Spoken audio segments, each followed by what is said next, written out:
At 2:37 a.m., I heard tapping in the wall. Not rats, not pipes. It was rhythmic, like code.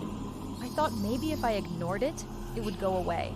But it continued for hours. So finally, at 6 a.m., I got up and went into the other room.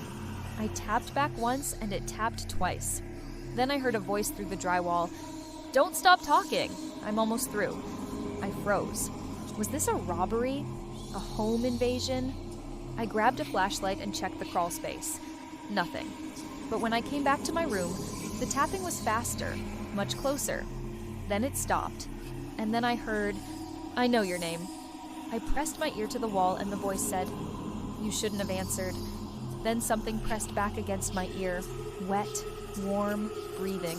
Then I remembered the home I used to live in. The walls were always cold, always empty. But one day my dad found a small hole in the crawl space. He said it was probably made by a mouse. But after that, we started hearing scratching and tapping, like someone was trying to get out. We even heard whispers. My dad would just shrug and say, "It's in your head. It's just an old house." But then one night, the power went out, and the scratching started. And then a voice said, "Let me out." My dad grabbed his gun and went to check on me. He found the crawl space door open and all of the insulation was gone. But there was no one there, and no one had entered or exited the house. When the police came, they found this weird symbol carved into the wood. They said it looked primitive, like it could be Native American.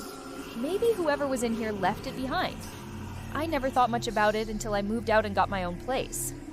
A year later, I was home for Christmas and I saw the symbol carved into the fireplace mantle.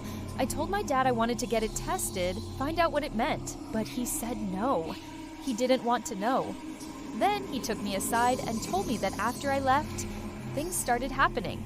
He heard scratching in the walls, voices whispering, and one night he woke up to what sounded like screams in the middle of the night.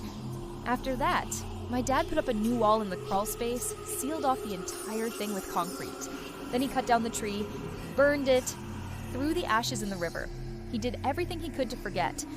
But then last night, I heard scratching again. I went to check on it, and that's when I heard the voice. I'm almost through.